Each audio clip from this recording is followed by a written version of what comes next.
খুনসুটি করে আইসক্রিম বিক্রি করছে বিক্রেতারা। ছোট্ট শিশুটি আইসক্রিম নিতে এসে বারবার খালি হাতে ফিরছে। বিরক্ত না হয়ে বরং শিশুটিও বেশ উপভোগ করছে।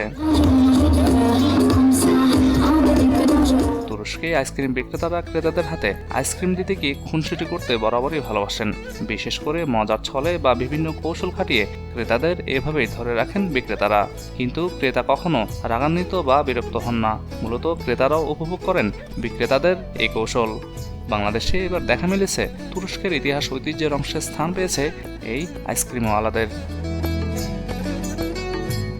এবারের 29তম আন্তর্জাতিক বাণিজ্য মেলায় তুর্কি স্টাইলে আইসক্রিম বিক্রি করে সাড়া ফেলেছেন এক বাংলাদেশি তরুণ। তিনি জানান, তুর্কি থেকে রপ্ত করেছেন এই কৌশল, এমনকি নারায়ণগঞ্জে দোকানও দিয়েছেন তিনি। এটা হচ্ছে অরিজিনাল টার্কিশ আইসক্রিম, টার্কোয়াইসের একটা ফ্র্যাঞ্চাইজ বলতে পারেন। এটা আমাদের যে টার্কোয়াইসের যে মেন ছিল শাহিন, আমাদের মাস্টার। তো শাহিন মাস্টার হচ্ছে আমার মাস্টার, ওনার থেকে আমি শিখেছি।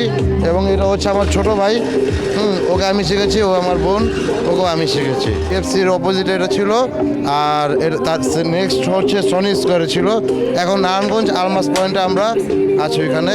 আর বাণিজ্য মেলা হচ্ছে আপনার ফুড সাইডের মধ্যে, তার ফুড সাইড।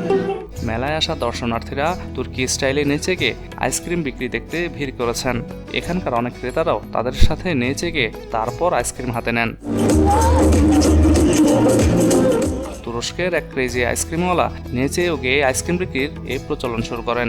সেই ক্রেজি আইসক্রিমওয়ালার আসল নাম মেহমেদ্দিন। তুরস্কের আন্তাকিয়ায় তার জন্ম হলেও তিনি 16 বছর বয়সে সাইপ্রাসে চলে যান।